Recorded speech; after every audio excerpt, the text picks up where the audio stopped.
In-depth race recaps. He's shown speed, he's shown dominance at other racetracks.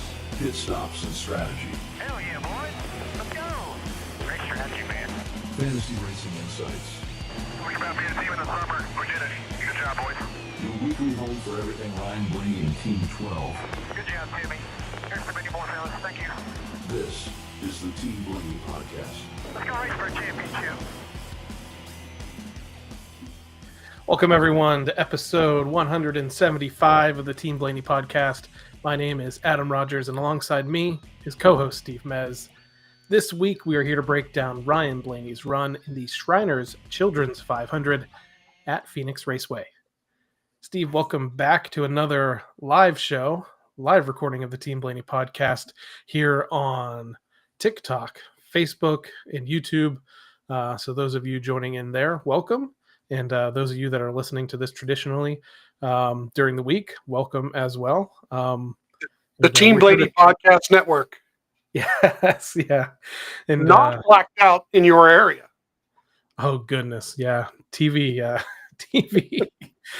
has been such a discussion this week with everything going on with the Xfinity series and the CW and the disappointments that have been there. And hopefully they get that all sorted out so everyone can kind of see all the racing they want. I actually even heard one complaint over the weekend that said in one market they were playing a replay of a Major League Baseball game from the day before instead of the Xfinity series race live. So everything I have heard is just call your local affiliate as many times as you can. Yeah. Because not a lot of people understand. I still see comments on some of the posts where people have complained where they say, I'm streaming it on YouTube TV. I have no problem. Just get a streaming service or whatever.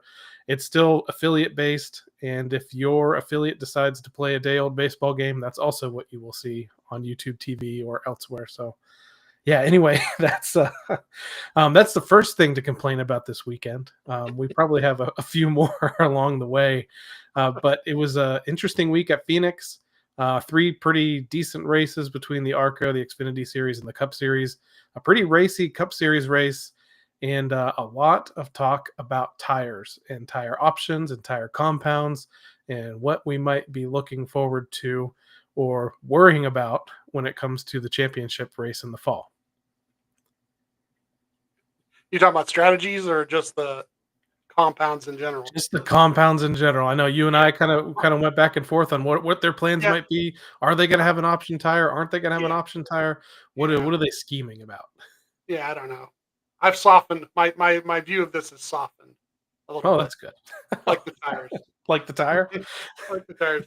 I might not last as long, but I'm going to go faster. So, which is good. Yeah, I don't even know where I'd heard it. At one point, I thought I had heard that this was like a test to see if they want to do this, and at the end of the year, and then you of course always bringing facts to the table. You got to quit doing that. No, and I mean, a lot of the coverage kind of left it open as to what they wanted to do. But yeah, after post race on Monday, Bob Pockris did kind of put a tweet out explaining what they were doing at the tire test, and that NASCAR has kind of said, wow, one compound for the fall race for the championship, which to me, I know a lot of folks liked what they saw in this race this weekend with the different strategies, different tires. As a fan that's super invested into one driver and is already full of anxiety every week watching the race, something else thrown into there. When it had the cautions have to come at the perfect time, or if roll the dice and you take the other compound and a caution doesn't fall, or you get a long green run.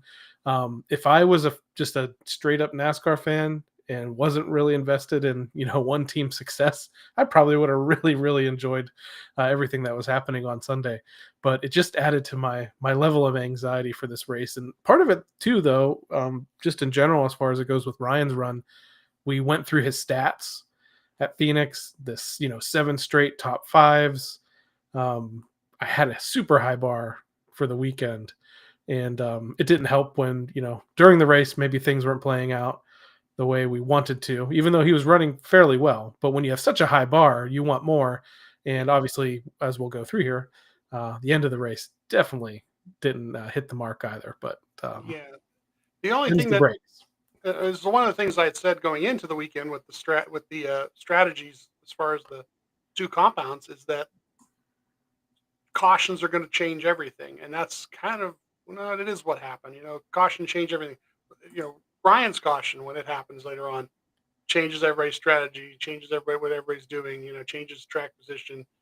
Causes the guys who are on those tires that have worn out a little bit now get past again. Things like that. So yeah, it that's the only thing about it with the two different things is its cautions. If the two cautions fall, the caution at the end of each stage falls, and that's it. We just seen some really, really fun stuff.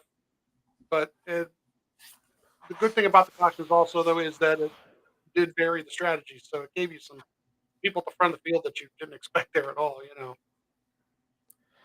So there's also a lot of talk throughout the weekend, especially with each of the three races coming out of coming out of turn 4.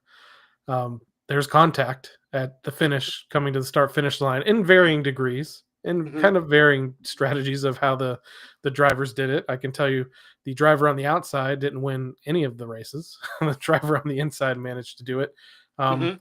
did you see anything fair or foul over the weekend when it came to the way these guys raced each other to the finish? The Cup race was probably the most exciting out of all of them, with 3 or 4 guys maybe having a shot on that last lap. Yeah. Uh, the thing about it is it's controlled chaos and controlled crashing. So the guy on the inside can run the guy on the outside up the hill a little bit more, right? Getting Yep. him to be a little more loose, maybe not giving him as much momentum. And the only way to combat that for the guy on the outside is to run down into him. And in all those occasions, none of those guys on the outside did that. Now, the cup one, you see a guy who they kind of gave each other enough space, basically. And the other ones, you didn't see that. You've seen guys Yep. were getting rubbed a little bit, with especially in the Xfinity race. So, um, lesson learned, I guess. I mean, for the guy on the outside, he's got to basically turn down into him when he feels like he's getting run up the hill, and force that guy to bounce off of him. And you really don't want to see that. So it ended up being fair and clean because nobody wrecked each other. But in the Xfinity race, for sure, he definitely made sure that he wasn't going to get past him. Yeah, I think I mentioned to you that Eric Almirola went into that corner flat out, knowing he wasn't going to lift and just see where things shake out. And it ended up working out for him in the end, and it did not end up working out for Alex Bowman. So, but as far as the rest of the weekend went, we can jump into our recap, which is going to start with practice and qualifying. And once again, second week in a row, lots of extra practice because of the fact that they brought 2 different types of tires to this race: a softer compound, primary compound, reds, yellows. There's lots of ways to talk about it. But why don't you go ahead and give folks an idea of what the 12 team did in practice and how qualifying also went? Yeah, 45 minutes, everybody at the same time, basically, so they can run both sets of tires in there somewhere. But 10 laps in, Tim asks Jonathan if the lap times are in the ballpark, to which he says 10:4. So 20 laps in,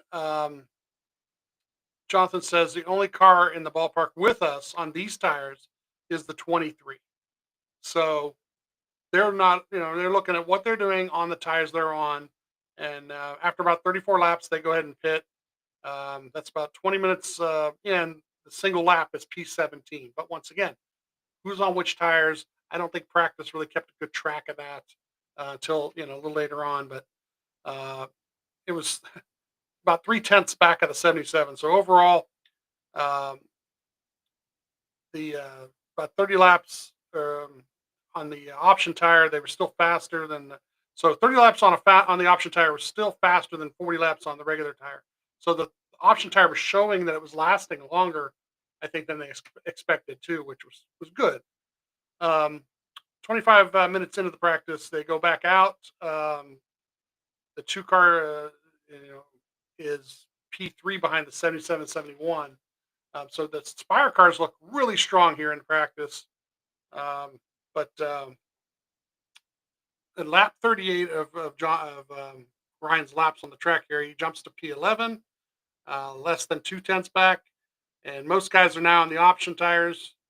And then I realized at this point, Ryan has the in-car cameras too. So just something to note for the people watching Max every weekend, that when the networks grab the in-car camera in your guy's car, you get more than just the one camera angle. And you're at the mercy of the director too. So, so 35 minutes in is about P15 here. But overall, on both sets of tires, like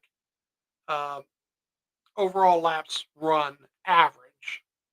Usually you don't really want to look at that too much, but this you do because you're on both sets of tires. Everybody ran, Ryan P4 on the overall lap average, both sets of tires, with 78 laps run. So that didn't look bad at all here going into qualifying here. And they got to qualify on the primaries. Ryan was going out 26th. He ends up P6 when he gets out there with 10 guys to go.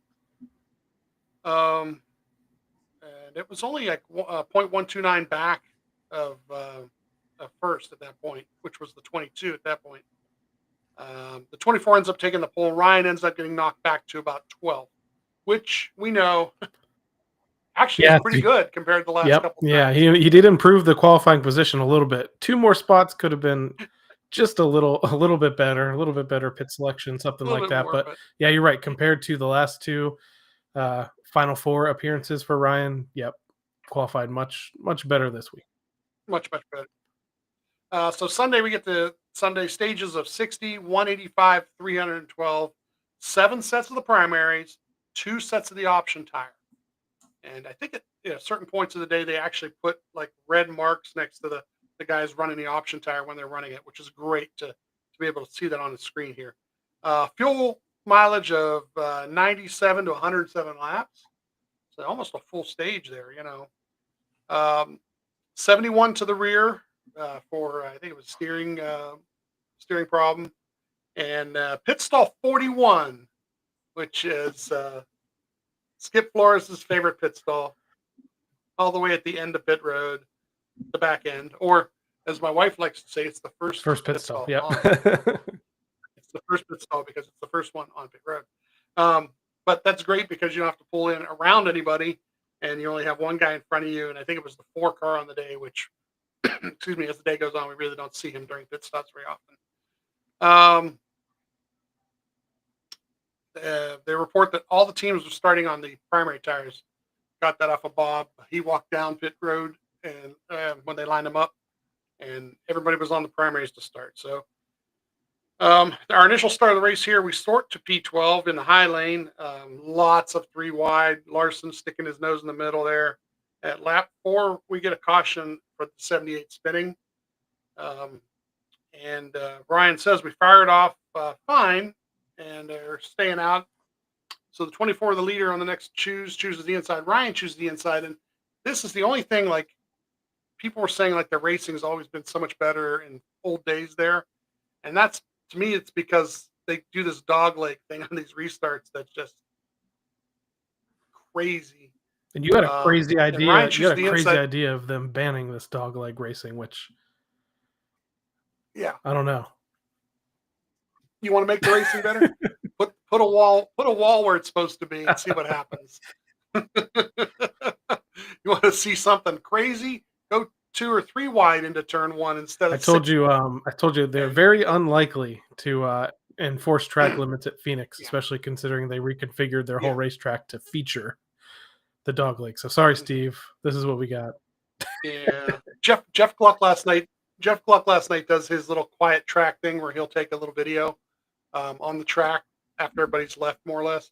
And he went over to turn 1 and showed the gouges in the track from everybody coming up off that flat surface up onto the the rub blocks hitting. And they're just gouge after gouge in the track. Which, if you were watching the Max in-car cameras, and Ryan didn't go down there as much, only when he really needed to.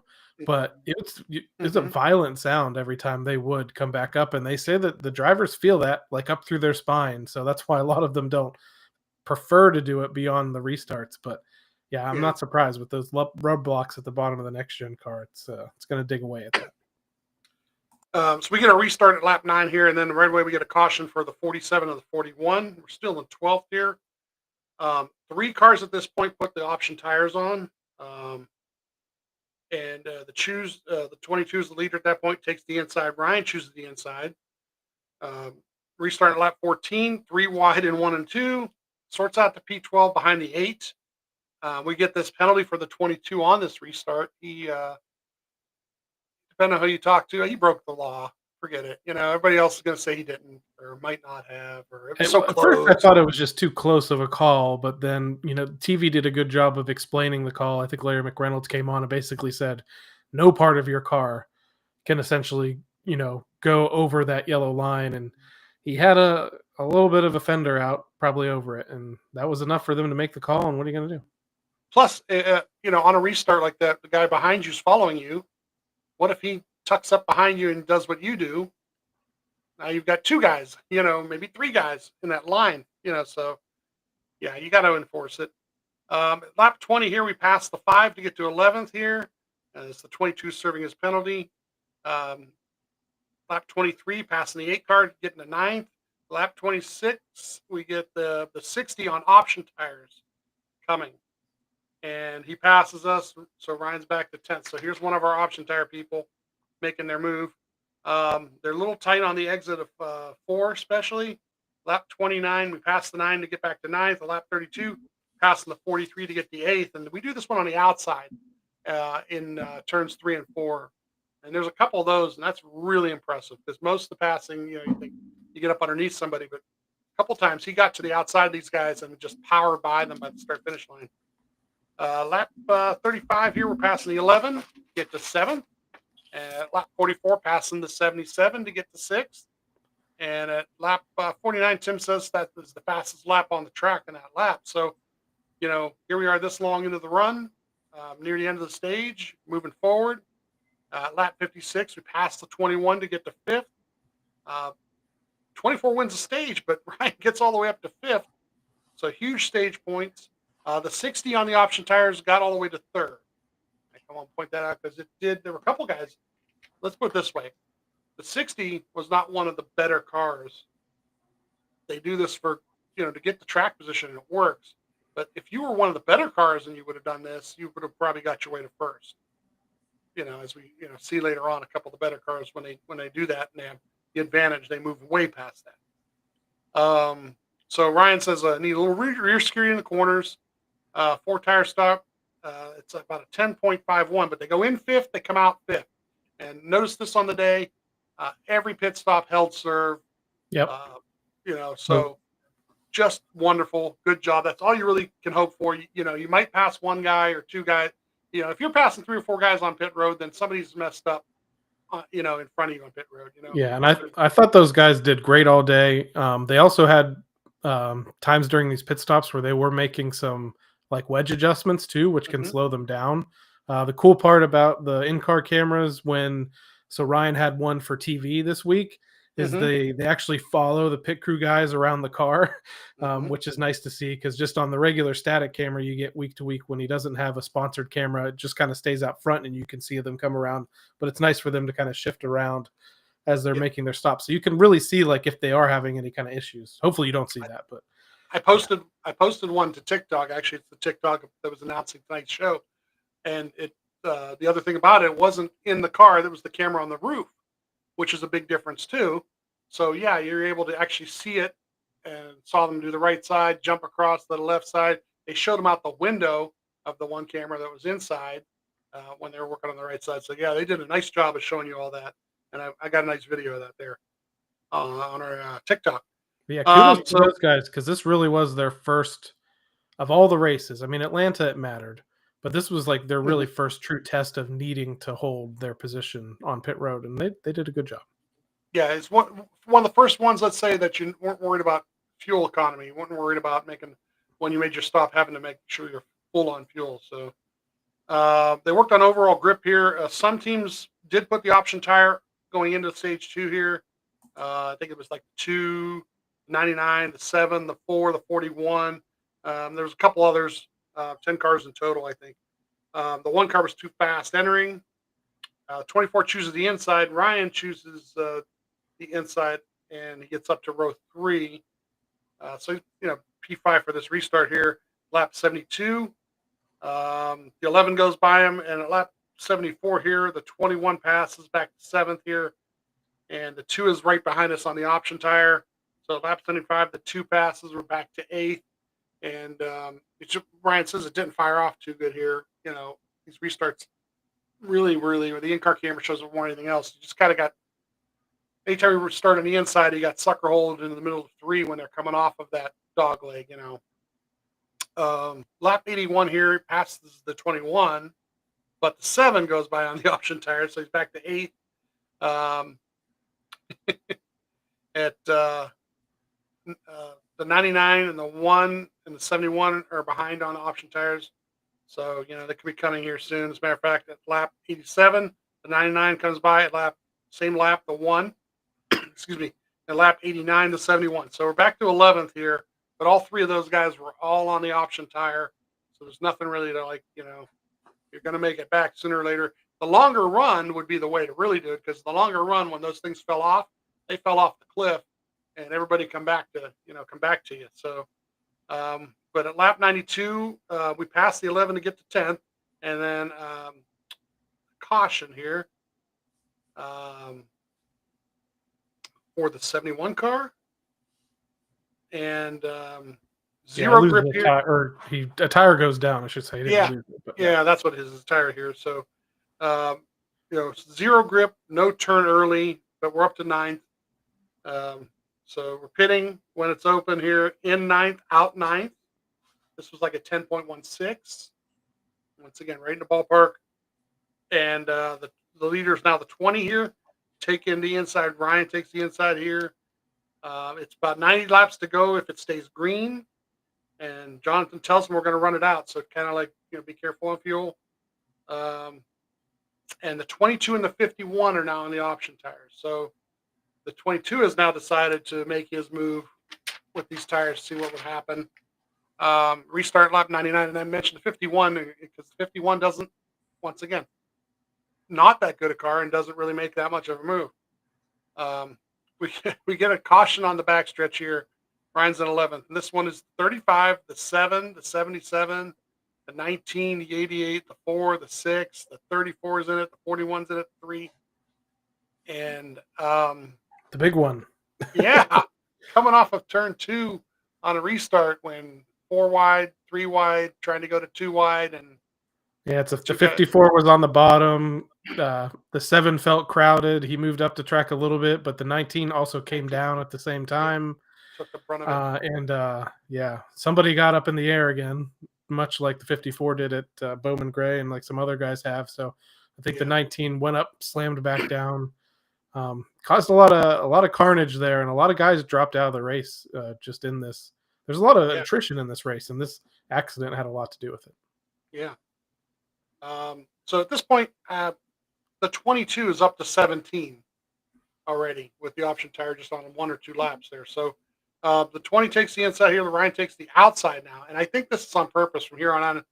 I think let's just get on the outside and protect our inside best we can. And he and Tim talked a lot about lanes ahead of these restarts. And, Ryan really wanted to know, what his opinions were. And there's time when Tim, he saw what kept happening to them over and over again. He's like, feel like you're going to get in a bad spot no matter what. But I know Ryan, when it gets late in these races, sometimes I feel like he's thinking about survival a little bit more on these chaotic races, and then than necessarily like how he's going to advance position right away. Yeah. Restart lap 113 here, 3 wide, middle of the 3, P11. 3 laps later, the 22 does pass, and we're back to 13th at this point. Lap 119, past the 38 to get to 12th. At lap 123, passing the 1 to get to 11th. At lap 129, passes the 8 up to 10. And Logano is leading at this point. So he's gotten his way up there. Lap 133, passing the 11 to get to 9th. Tim says we're top 3 lap times, everybody on the track. Lap 135 passes the 60 to get to 8th. The 60's on same tires now, and it's, he's falling. Lap 145 here, we're catching the 5, the 45, the 2, and the 99. And that's 7th through 4th. And you can see them out the front windshield on the in-car camera and stuff. It's great. And they are, they can, within distance that you can catch them here. The next lap here, we pass in the 5 to get to 7th. Lap 151, passing the 45 to get to 6th. Lap 155, passing the 2 to get to 5th. At lap 157, passing the 99 to get to 4th. And Ryan says, I got the same issues I had in stage 1. So, Jonathan knows what kind of adjustments to make here. At lap 178 here, the 20 takes the lead from the 22. So now 22 got his way all the way up there and wore the tires out. And they tracked him down, because that's the thing is, once he got up there, they did pull away from the other guys who weren't on those tires.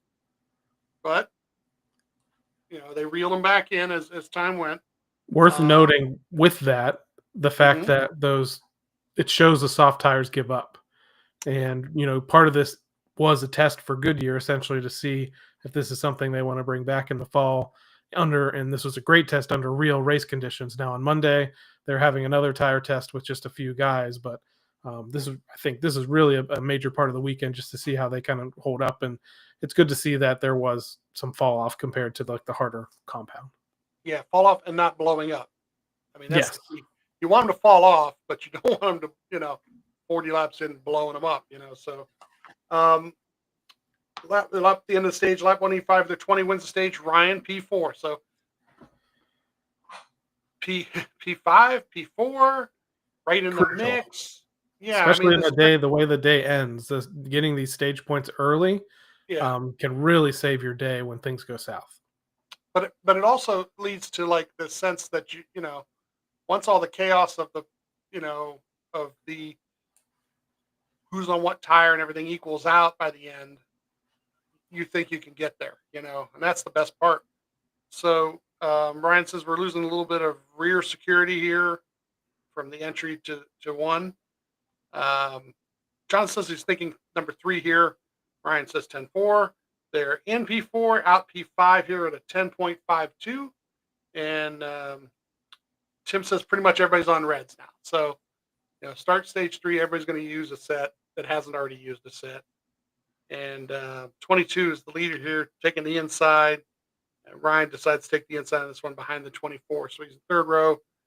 And a restart lap 196 here, but it sorts the P9 with this 3 wide, 4 wide, 6 wide coming off the turn. Lap 199 here, we're 3 wide here, but he finally clears them. He's in P8. And lap 210 here, past the 5 to get the 7th. 216 here, we get a caution for the 78.21. And the 99 catches this. And it kind of, not kind of, it definitely ruins his day. So now we're thinking about, Ryan's up to P6. So it's, once he gets sorted out of these restarts and he just gets to picking off guys, he's got no problem picking them off. They're pitting here, in 6th, out 6th, and they're going back to the yellows. The 20 takes the lead on this pit sequence here. Tim says, when you're talking about where to start on restarts, Tim says, got to keep the momentum. Yeah, Ryan says, I'm not taking the bottom. So there it is. There's the discussion right there. The 10, the 60, the 43 are on the option tires here. And what's really interesting is like the 22, the 21, and the 12 are 4th, 5th, and 6th right now. Yep. So the Penske's, then, Wood Brothers / Penske's, all running together, all on, even though 22 is on a little bit different strategy, all that fast. And I want to point out, I'm pretty sure on this program last week I mentioned that I thought Josh Berry was going to be somebody to watch in this race because of his prowess on shorter tracks and the fact that, he is in Penske equipment now. And I've said this to a few people, love Harrison Burton, think he's a great kid. I think he got moved up way too fast. And I think Josh Berry is a huge upgrade when it comes to that Wood Brothers car. I'm just hoping he'll also be able to be a great teammate down the road and really help with things, internally over there at Team Penske. So, but yeah, great run by that 21 car on Sunday. The 20 taking the inside, Ryan taking the outside to row 4. So he gives up basically a position, to take that outside. Restart lap 222 here. Sorts out the P11 here. Once again, 3 wide, middle of 4, middle of 5, coming off a dog leg. Lap 227 here. We pass the 21. About the 43 pass us. Here's one of our option tire guys. Ryan at this point says, "I think I'm blowing up." This is where it starts. Lap 229 here. The 10 passes him back to 12. Once again, though, 10 is another car on the option tire.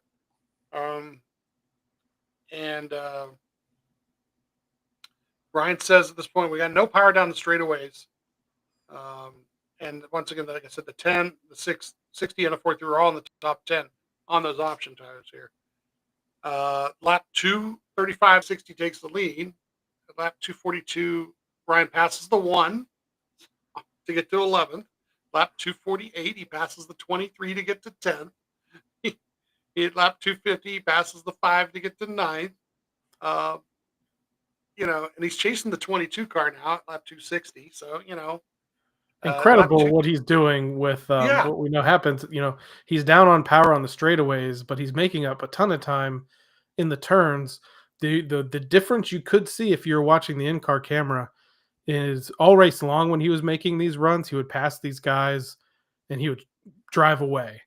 But a lot of these guys he was passing were sticking with him for much longer periods of time. So it's kind of where it was, you're a little bit concerned, but I'm like, man, hopefully he's just feeling things. He's hearing something because he's still picking cars off, even if he feels like the engine's kind of stumbling a little bit. Yeah. So at lap 267, we get a caution for the debris in 1 when the 23 hit the wall there. And the 9 and the 24 had pitted. So those two end up with a wave around. This kind of puts them out of contention here from what happens forward.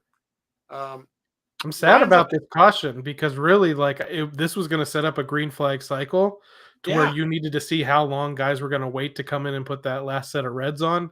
And unfortunately, the caution kind of ruined that organic finish we were going to get. And who knows what would have happened with the 12, but still, I was like, man, right when things are going to play out kind of cool, throwing a wrench. Would have been great to see them on the reds chasing people down.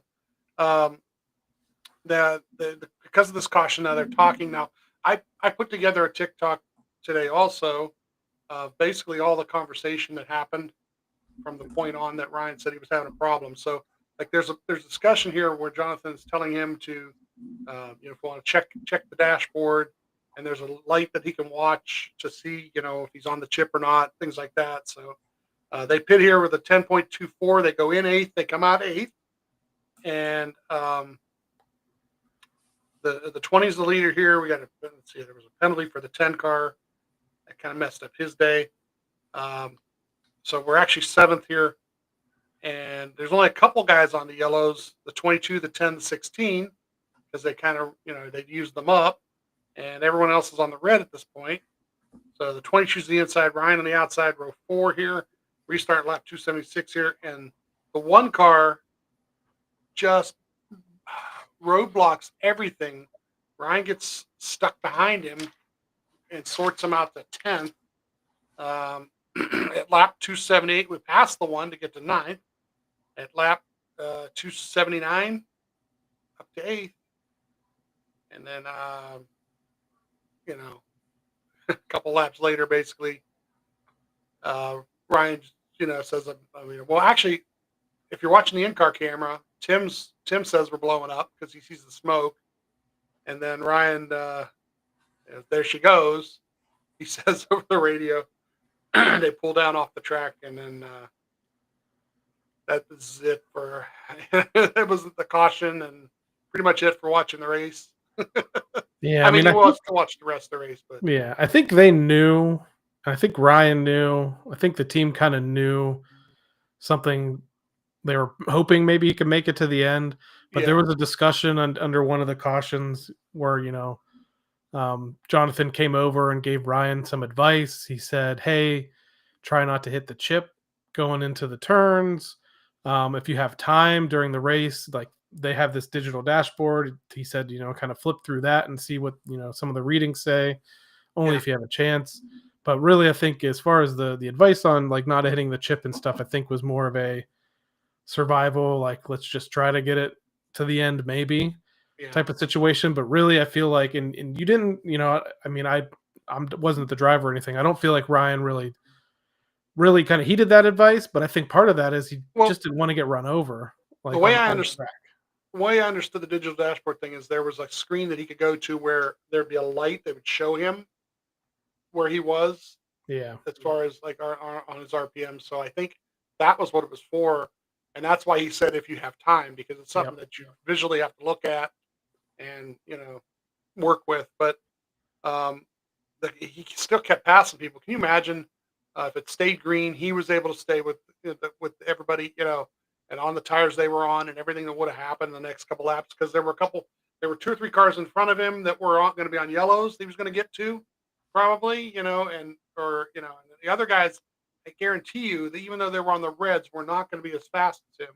He was going to catch him. And I'm not saying he was going to win the race, but I think he could have got to the top 5. He was an 8th. There was 20, 30 laps to go. I think he could have got close to the top 5 by the end of the race, and that would have been a very solid day's work, So in the end, there ends up being one more caution in the race. Sets up, it wasn't necessarily 2 laps to go. Hamlin almost outduels the 20, who 20 dominated the day. Hamlin hung around the front, and 20 wins the race, 3rd in a row. He's a threat to win 4 or 5 in a row with the tracks that are setting up. The tracks that are set up are coming forward. But thought it was, Ryan out of the race, got to just enjoy what was happening. Thought it was a great race to the finish, exciting finish for a Phoenix race. But I do want to get your thoughts here on some things. And Ryan mentioned this during the race and these restarts, and you mentioned it, attributing a lot of it to just the chaos of these restarts and people going 3 wide and 4 wide. But he kind of felt like he's underpowered on all the restarts. And talking to the people in the Discord, even before the race, I said, you have to remember how he's raced at Phoenix this whole time in the next gen car. He loses, and not even just Phoenix, it happens at other places where they have really good cars and really good finishes. He loses spots on these restarts almost every time. And as long as it goes green, he gains every single one of them back and more. Some of these Phoenix races, they've gone longer runs, or he started up a little bit further and not had to bleed so many spots, and has that opportunity to get all the way back to the front. And he has several, runner-up finishes. But what are your thoughts on, they have a setup here at Team Penske where they run fantastic at Phoenix. Top 5 streak, 7 in a row. They haven't been able to with Ryan. They haven't been able to win a race yet. Would you rather them keep this setup in the car and hope circumstances at some point get them to victory lane because they know it's solid? They know, like today, if it went green, if his engine doesn't have any issues, I think it's a guaranteed top 5 finish by the end of this race, especially if it had gone green. Now, that last restart might have thrown things off a little bit. Or do you think they should go back to the drawing board and try to tweak something because they need to win at some point? I think I don't think they're sitting still ever. I think they're always looking for more. So I don't know if they saying that they're always doing that. So I can't say that they're sitting with pat with what they're doing. I think they're always looking for more stuff. So I don't think you're going to see them do anything but try to find something more that nobody else has between now and then. I don't get, and it's been probably because of this generation car, but since this generation car has come out, I don't understand why restarts are so bad. Because he was good in the previous car. He was like one of the best in the series at gaining spots on restarts. Next gen car, it's been the opposite. They've had great long run cars.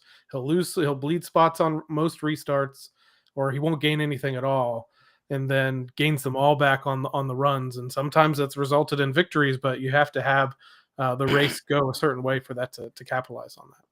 I think there's something to be said for, like nobody within the organization or the drivers are going to say anything bad about the engine builder. Okay, they just don't do that. That's just not the way it is. They'll defend it till the end of the earth, But I have a feeling that there's something just missing there because it seems to be all the other brands are the ones going around and buy and on these on the restarts. And like I said, once again, they've gotten so much better with this generation car at being able to pass people, even in dirty air. So, maybe on the other end, they've sacrificed one end for the other end. Basically, a restart only lasts a lap or two, but once you're sorted out, you just start picking them off. So it's just a really weird trade-off that seems to happen. So as long as we don't get injured in any of these restarts, that's the main thing. Keep the car clean so that you can do what you need to do with it afterward. I kind of mentioned that, Christopher Bell is on this kind of tear right now, and he's had to have a lot of things go his way to win these past 3 races. There's lots of little things. I mean, if William Byron doesn't come to pit road, I think there's a really good chance the 24 car wins this race too. And he went all the way to the back and drove all the way into the top 5, and actually at points right at the end, even on this last, had a shot at a top 4, or better if those cars maybe had crashed, but he still ends up with a really good day. But these tracks coming up are also super dangerous for the 20 car to just keep clicking off victories. So I said to you, I'm fine with them peaking early in the season. Go ahead and peak right now. That's the other thing. You can win 6, 8 races before the playoffs start and, be this whole thing about, oh, there goes so great. But you know what? Once the playoffs start, then it's showtime and you have 2 or 3 bad weeks in a row. You know what I mean? So, it's great. They're peaking now. I don't think they're going to stay like that forever. The crazy thing about all of this, he's won, 3 races, 3 out of the 5 races so far in 2025. But Christopher Bell is not the points leader. Yeah, how about that? So let's take a look at the top 10 in the NASCAR Cup Series point standings. And remember, for a majority of the first few races of the season, Ryan Blaney led the standings. He gave it up last week after the race at COTA. And he drops a couple more spots this week after the engine failure, but not as much as it could have been because of the great performance that they had in both of these stages at Phoenix. So William Byron still leads the way in the Cup Series point standings. Christopher Bell, again, 3 victories, but is second in the standings, 13 points behind Byron. Reddick is in 3rd. Blaney is in 4th, 29 points out of the lead, which we will probably say a lot, assuming he hovers around here. You could make up a lot of that, just in a couple of stages in a race. Now, he is going to be a lot of these guys that he's racing around in these point standings are also guys that are going to get stage points and stuff too. But minus 29 this time of the year, not a bad spot to be in. In 5th is Chase Elliott. 6th is Alex Bowman. Denny Hamlin launches up 10 spots in the standings to the 7th position after a great run. Kyle Busch, a lot stronger so far in 2025. Didn't make a lot of noise over the weekend at Phoenix, but 8th position, 55 back. Teammate Joey Logano is in 9th, tied with Busch at 55 back, but I think Busch has a tiebreaker with the better finish. And in the 10th position, we have Chris Buescher at 56 points back. 3 Fords in the top 10 of the point standings, and Blaney leads the way in the 4th position. Again, the other 2 Fords are Logano and Chris Buescher. We want to see Ryan kind of hover around in this spot, stay in the top 10. Top 5 would be fine.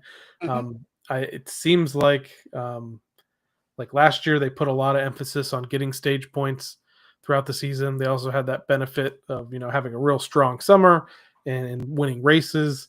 The one dangerous thing is, I believe, Christopher Bell, with these wins and some stage wins and things like that, I think he might already be up to 16 playoff points in the bucket.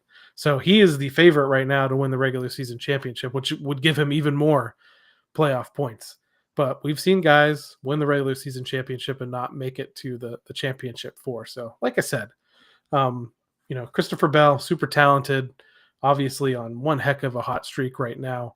And we're hoping that the 12 team and Ryan Blaney at some point, probably for the first time in his career, he's won back-to-back before, but we'd love to see this 12 team catch fire. And they have some really great races coming up on the schedule for them. But before we get to that, we do need to recap the Team Blaney NASCAR Fantasy Live League from Phoenix. And for the first time in 2025, I'm excited to go through this recap because I had a really decent run this week in fantasy, and I'm not sure how that happened, but hey, I'll take it. So let's take a look at my starting lineup for this week in fantasy, and I did make a swap at one point during the race that ended up not working out for me all that well. Starters, well, technically I had Chase Elliott in the garage to start the race, but I did swap he and Joey Logano at one point when Joey was having his trouble. That ended up not being a big impact on me, just a few points here. So Chase Elliott got me 29 points, Denny Hamlin 43, the winner Christopher Bell 57, Ryan Blaney 22, William Byron 49, and Logano in the garage was 33. So it was only a swing of about 4 points between making that that swap between Elliott and Logano during the race. Featured matchups, I picked Blaney over Logano. That was wrong, but it would have been right, I think, minus the engine issues. I picked Elliott over Chastain. That was right. I picked Bell over Larson. That was right. And I picked Hamlin over Busch, and that was right. And so I think these featured matchups, and along with having some really strong guys in my starting lineup, powered me for the first time in 2025 to a top 10 finish in points earned in the Team Blaney NASCAR Fantasy Live League. Ninth overall, 230 points earned. You had a pretty solid week as well, just outside the top 10. How did your lineup shake out for this weekend? Yeah, I had all the same matchups you did. And Chase Elliott, made it by one position there over Chastain. I had the issue with I had Ryan in the lineup, and his issue happened after stage 3 had started. So Logano, Larson, Bell, Ryan, and then Byron. So I had the number 1, 2, 5, and 6th ranked point getters on the day. Elliott was in the garage, so that would have been about a 7-point difference. But for 7 points would have put me past you, right? Yep. Yeah. So that was it. That was my 7 points. I could have caught you, but yeah, you're right. I ended up 12th for the week, and as we're going to find out, the consistency is what's going to be key towards something else too as the year. Yeah, we have to see for me whether this is just a flash in the pan of finally breaking into the top 10. But it would be great if this kind of sets the standard. Yeah, I'm going to say this. Congratulations to your wife. Yes, she drilled you this week. Yeah, I was not the best in the household. So let's take a look at the top 10 in points earned this week at Phoenix Raceway for the Team Blaney NASCAR Fantasy Live League. And it starts off with a tie in the 9th position between Racer SF, our defending champion, and my cousin Vinny with 230 points. Tie for 7th here with it was a 3-way tie for 9th. I already forgot myself. I was also in that 3-way tie with Racer SF and my cousin Vinny. Tie for 7th here between Blaney Kicks Beep and Alyssa C at 234 points. And 6th was Cheesehead Fan, 240. In 4th, we had a tie between Go 12 Go and Pit Stop Pro, 244 points. 3rd, Blaney's Daisy, 249. 2nd, my wife, Rogers T, 259. And the winner on the weekend, the Dalai Lama 4, 260. I know my wife has won a week or two outright before. 1 point off of the victory this week at Phoenix, but a great run for her in general. So let's take a look at the overall standings in the Team Blaney NASCAR Fantasy Live League. I have vaulted up 20 plus positions from 78th to the 52nd position overall in the league. 639 points. So that's doing a little bit better. Let's take a look for you. I think you're in a pretty decent spot. Scrolling. Ooh, yeah. That's what you're saying, right? Top 10. Yeah. That's that consistency, right? That's it. Got to keep that going now. Well, good for you. 52nd for me. Let's take a look at the top 10 in points so far in the Team Blaney NASCAR Fantasy Live League. Jordan Daniels Discord friend there in 10th, 724. Blaney Kicks Beep in 9th, 728. The aforementioned Mez 12 team in the 8th position, 730. 7th is Blaney's Daisy, 740. Go 12 Go in 6th, 741. Pit Stop Pro in 5th, 754. Alyssa C holds down the 4th position, 758 points. Hawkeyes 07 in 3rd, 762. Blaniacal in 2nd, 782 points, and leading the way in the Team Blaney NASCAR Fantasy Live League. Vans 12, first position, 787 points. And now that brings us to this weekend's race as the NASCAR Cup Series heads to Las Vegas Motor Speedway for another great springtime battle in the desert. The weekend's activity kicks off on Friday with Truck Series practice and qualifying and Xfinity Series practice and qualifying earlier in the day. And then 9 p.m. Eastern Time on FS1, you have the NASCAR Craftsman Truck Series race. On Saturday, 1:35 p.m. Eastern Time, you have on Prime, you have Cup Series practice and qualifying. And then at 4:30 p.m. Eastern Time, you have the NASCAR Xfinity Series race on the CW. And then Sunday, if you want to tune into the pre-race show, it kicks off at 2 p.m. And then 3:30 p.m. Eastern Time, you have the NASCAR Cup Series race at Las Vegas Motor Speedway. How is Ryan Blaney at Las Vegas Motor Speedway? He has made a total of 17 starts.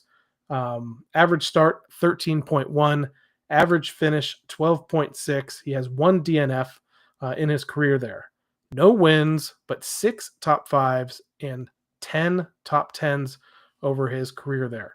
Taking a look at the last several races with the next gen car, Ryan Blaney at Las Vegas, 36th, 28th, 13th, 6th, 3rd in the spring race last year, and then 32nd in the fall race last year. Let's talk about that fall race, Steve. When you talk about teams having a rough go of things, he crashed in practice. Yeah. And he got crashed in the race. Brad Keselowski got involved in an incident, swung back across the track, just clipped the 12 car, and ended up finishing in the 32nd position, multiple laps down. Things did not go well in that Las Vegas race. But the spring race and the previous fall race, 6th and then 3rd. So they have run well in the last couple of years in the next gen car. They've run well. They've had speed all year long so far in a variety of different tracks. These next two, Las Vegas and Homestead, that are coming up, 1.5-mile tracks. I think it's an opportunity for them to come out and really show what they have here in 2025. Execute as a team. We mentioned the pit crew has been great all year long. They're fantastic at Phoenix. We need execution from them this weekend, and we need some speed this weekend as well. If we're talking about starting positions, in the last several races, he started 12th, 15th, and he started 37th in that fall race, but it's because of that crash in practice. Again, I'll say it, they're close to it this week. I really, really, really want to see them qualify in the top 10 if possible. But Vegas is another track where he might be able to hold his own a little bit better on restarts this week, and then he'll start picking guys off, because these 1.5-mile tracks, he does them on. They usually have setups where he does that there as well. Yeah, this is the first 1.5 miles of the year too, so we're going to see what everybody's learned during the off season. I'm sure a lot of the teams prepare more for the 1.5 miles during the off season than anything else, because that's a good bulk of the racing ends up on 1.5 miles. You get Charlotte, you get this one twice a year, you get Homestead, you get Kansas, you get Texas. So really interesting to see if anybody's gained there. During practice before we set any kind of lineups, but I could see it being the usual characters. Christopher Bell, obviously very good. Logano last year, showing up there, so, if we can be the same as that and be up there at the end, that'd be great. I look for every week, like I said before, every week I think Team 12 can win, and this is just another week that I think they can win, and I can't wait to see how they execute and do that. Yeah, this race in the fall was an interesting one because there's some strategy calls at the end with Daniel Suarez and Joey Logano, both working a strategy that got them to the lead. And late in the race, and we saw Christopher Bell, who dominated this race, have to drive all the way through the field. He did get past Suarez, was tracking down Logano, but just wasn't able to do it. And this is also that one of those races where they crossed the finish line, and Bell was very upset. Yeah. And people were confused, like, oh no, it was still a great finish, but this was the playoffs. This was an opportunity that Christopher Bell had to lock himself into the championship for. He didn't do that. They go to Richmond. Chaos ensues there. He doesn't qualify for the championship four, and he's on the outside looking in with extremely strong team and a strong car, and clearly he's showing that in 2025. That did punch Joey Logano's ticket to the championship four like they did in his previous championship run. And they studied up, waited for Phoenix, and finished just one spot ahead of the 12 car to get his third championship. So this, I would say, is another crucial race. We talked about Phoenix being important for these guys that have championship aspirations. But you also want to be good at Las Vegas when you come back here in the fall again and have that opportunity to win this race and lock yourself in to run for the championship. Now, I mentioned that, some strategy threw that finish off a little bit there in the fall, but taking a look at the guys that finished up front, Logano first, Bell second, Suarez third, Byron, Bowman, Truex doesn't necessarily count anymore, Chastain, Hamlin, John Hunter Nemechek was kind of a surprise up there in the top 10, and Chris Buescher rounded out the top 10. We're talking, we just talked about fantasy. Are there guys that you're looking at for this weekend, even ahead of practice and qualifying? That's what I was going to say. I want to see what the practice looks like because Spire. Yep. Last weekend, Spire was great in practice. They had their issues in the race based on hitting each other and knocking each other out and hitting the wall and stuff. But if they run a clean race, they were all top 10 to start the race, last week. So that's the scary one because, Hocevar could be up there contending with us and we have to race with them. Ryan, as a matter of fact, Ryan got to him at one point in the race and Hocevar went, ole! He got the hell out of the way. He pulled over. It was good to see. He pulled out of the way. He knew better at that point. So respect given finally. And hopefully it'll continue. So, again, if you want to tune in this weekend, the Truck Series races on Friday, 9 p.m. Eastern Time on FS1. The Xfinity Series, or practice and qualifying for the Cup Series, starts at 1:35 p.m. Eastern Time on Prime, streaming only. 4 p.m. Eastern Time, 4:30 p.m. Eastern Time, you have the Xfinity Series race on CW, hopefully, in your market. And then Sunday, 3:30 p.m. Eastern Time, just like last week, you have the NASCAR Cup Series race at Las Vegas Motor Speedway. Hey, I want to congratulate Ryan Sieg too. By the way, I don't know if you guys know, but Tim spots for Ryan Sieg in the Xfinity Series, and this past weekend they qualified horribly. They busted up their car coming back into their garage.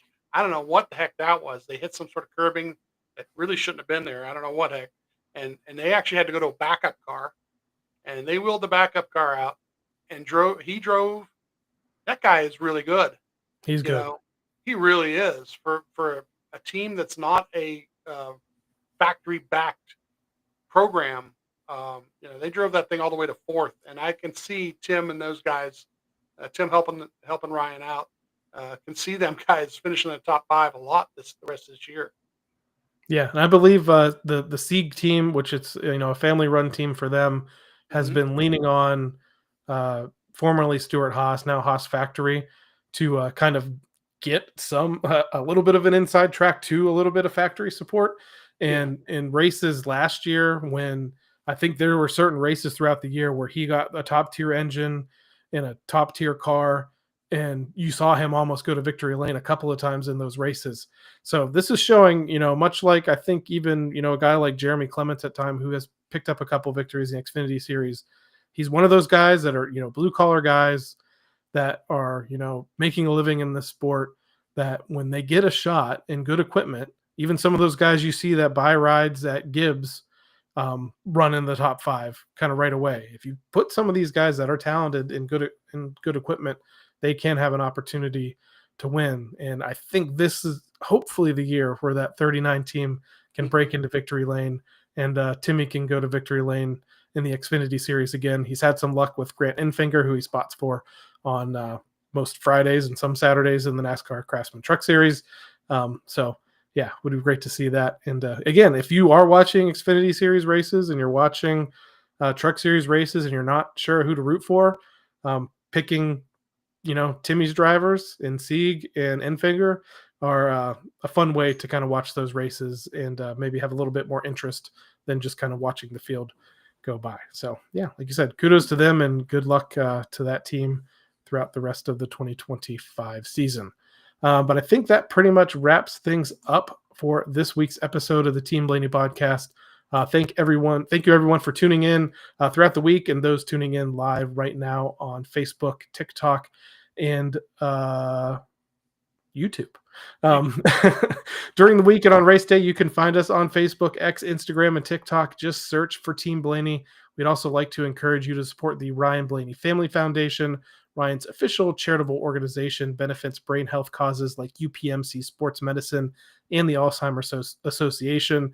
To learn more, visit ryanblaneyfamilyfoundation.org or follow them on Facebook, X, and Instagram.